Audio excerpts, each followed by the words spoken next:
Hello everyone, welcome back. Today I want to talk to you guys a little bit about going prone when you're in the sling, okay? One of my viewers brought this up. I thought it was a great question. I've done videos in the past about shooting prone, moving prone, but when I did it, I didn't have the gun in the sling, and I think that that's something that we should consider today. So first, let's talk about how I have this this rifle sling set up over here.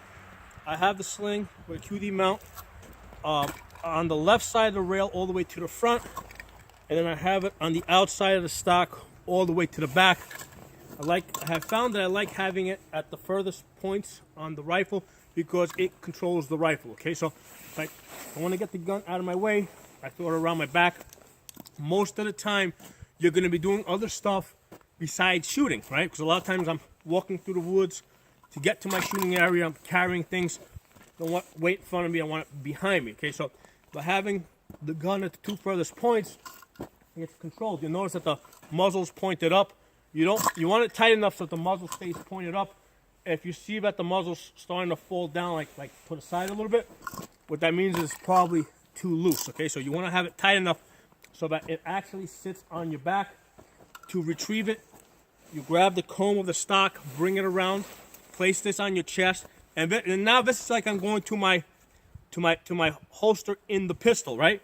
I get that, right? So like just as if I was going to my pistol, right? Put it there, bring the gun up, and then the way this is set up is this is sitting on the spot on my chest where as soon as I roll the gun up and touch it to my face, my red dot's gonna be there, okay? So even if I were to bring this up one-handed, okay, that red dot's there. If this hand can't be used for any reason, it comes up, it just rolls right up, and it goes into that spot, okay? So that's why I want it sitting here. When I bring the gun up, you'll notice that this is basically pretty tight. It's not too tight, but it works out just perfectly, you know, so that it's just enough so I can bring it up. There is a little bit of a elasticity in this, and this is just a $10 sling.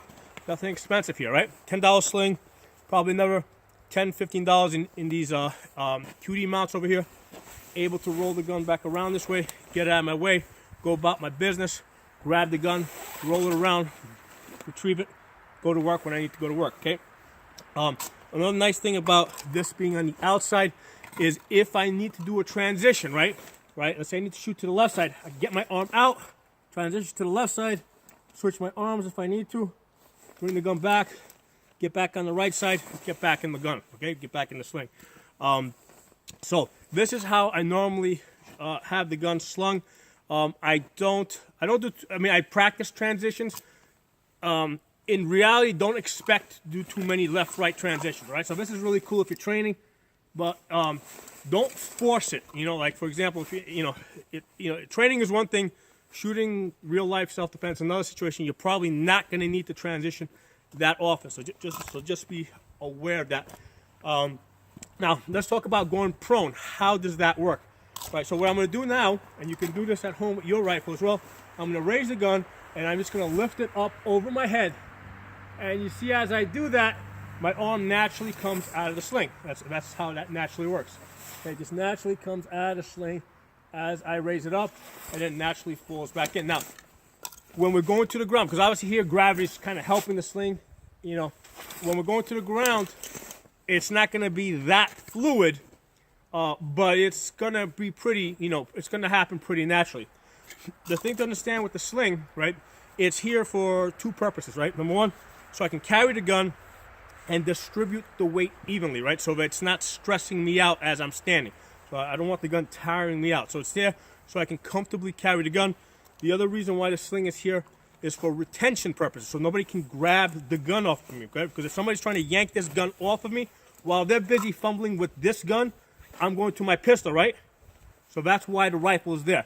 It's there so they can't take the gun off of your body. So when we're going to a kneeling or a prone position, right, usually those two things are not an issue, okay? So in close quarter combat, right, where you usually, let's say if you're moving through a room, trying to clear a room out, there's a better chance that you're going to run into somebody that you don't expect, and they're going to try to wrestle your gun away.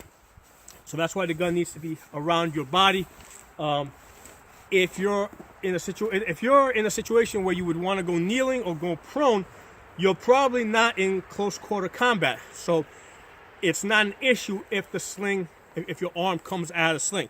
So I'm going to show you guys an exercise that I do to help you, basically practice this sort of stuff. Okay, so what I'm going to do is I'll stand over here.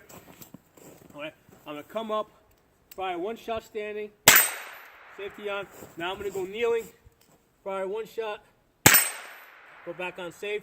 All right, now I'm going to go prone. As I go prone, you see how the gun naturally comes out of the sling. Okay, so now from there, what I'm going to do is I'm going to put the stock of the gun in the ground and use this as a walking stick to help me get up. Okay. To go back down, I can do the same thing again. I can put the stock on the ground. That helps me get down.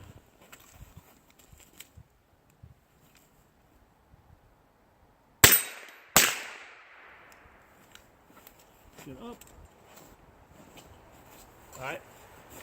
So now what I'm doing is I'm going to back up a little bit.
So there's an exercise for you guys to do. Now, one of the things you guys may notice when I was hitting my safety switch on and off, from that position over there, this is an ambidextrous safety. I have it on both sides.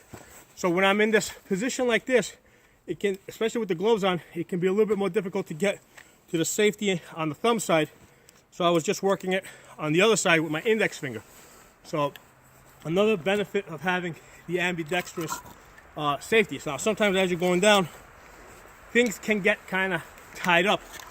So don't get like frustrated if the sling sometimes, let's say, gets wrapped up like this.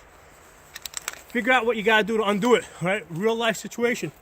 When your sling gets caught up, there's another thing that can happen, safety's on, is that can sometimes happen. Okay, that's an annoying situation now, right? Figure out how to work through that. Get the gun out, shoot what you gotta shoot. Okay? And then after that, get your gun on safe and figure out how to unfuck the gun, okay? So, when you get tied up on your sling, don't get frustrated. Don't stop your exercise. Keep working through it, okay? That's just real life. You're basically using a rope over here or something. Things get tangled up sometimes. Get used to working through that, okay? So this way, if it happens to you in real life, in a real self-defense type of situation, it's like you don't get frustrated. You just work through it the way you've always been working through it. So, hope this video is helpful to you guys. If you're not a member, subscribe. Talk to you guys soon.